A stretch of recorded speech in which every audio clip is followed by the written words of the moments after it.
The hovercraft is already a bizarre vehicle, but one madcap inventor has taken the concept even further by bolting on a pair of wings. It's called the 19XRW hoverwing, and it was developed by US hovercraft specialists Universal. Hovercraft have been around for almost 100 years. And while larger hovercraft are now mainly the preserve of the military, smaller machines are still popular for recreation.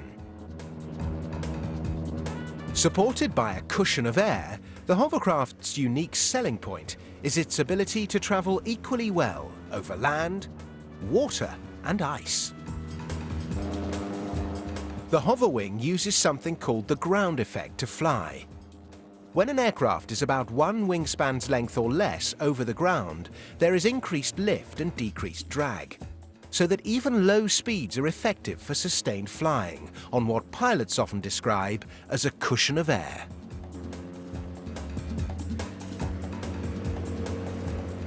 Constructed of a composite blend of urethane foam and fiberglass, the craft is virtually unsinkable. Foam fills every available cavity in the hull, providing more than 1,500 kilograms of positive flotation. In order to fly, the craft must reach speeds of 88 kilometers per hour. The pilot then pulls back on the control stick to take off. Using the ground effect, the hoverwing is capable of flying at speeds in excess of 120 kilometers per hour.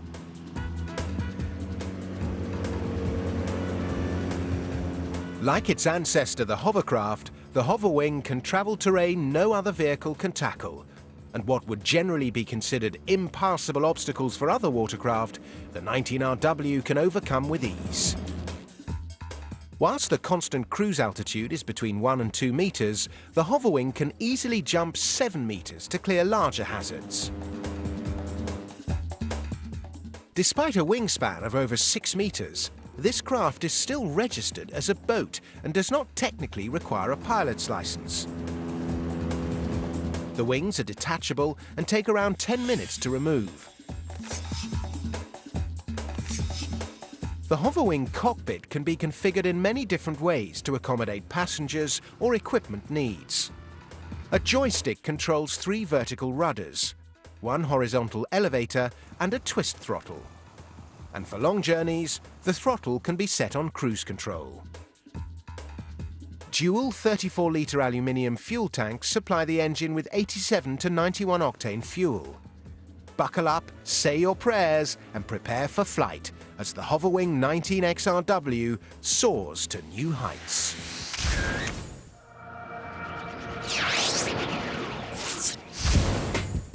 Since their invention nearly 200 years ago, bicycles have constantly evolved. From a niche plaything of the wealthy to a cheap means of transportation for the masses.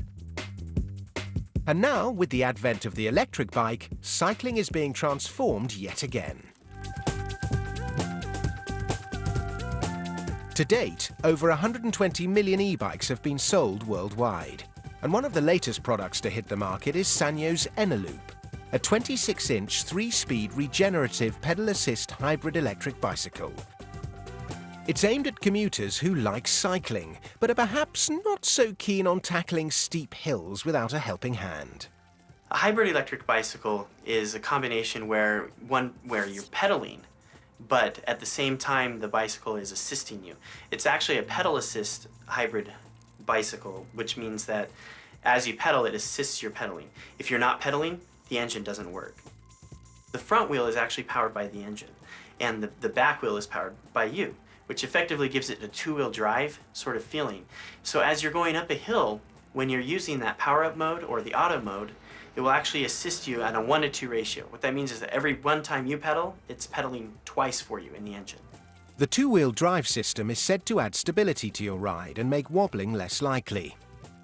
The bike also features a clever energy regenerative system.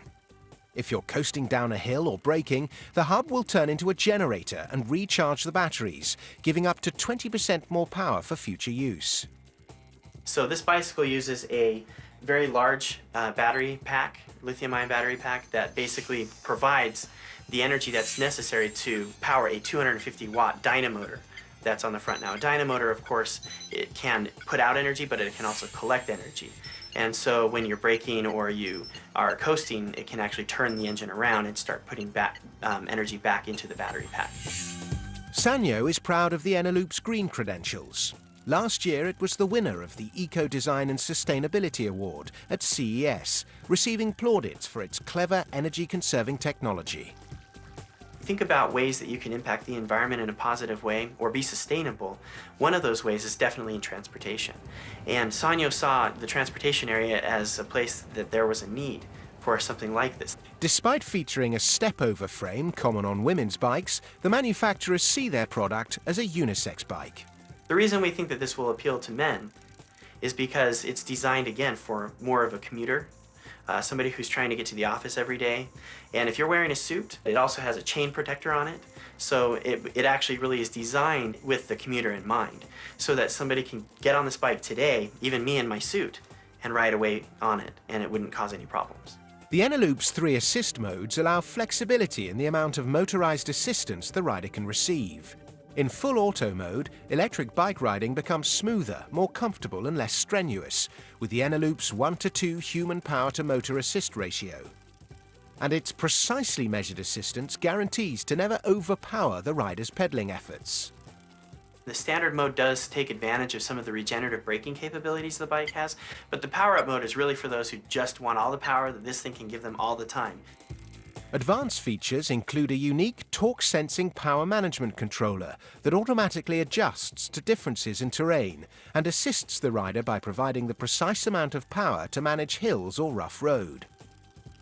The bicycle has a range of up to 65 kilometers in auto mode, so you can comfortably enjoy a full afternoon of riding or a commute to work and back.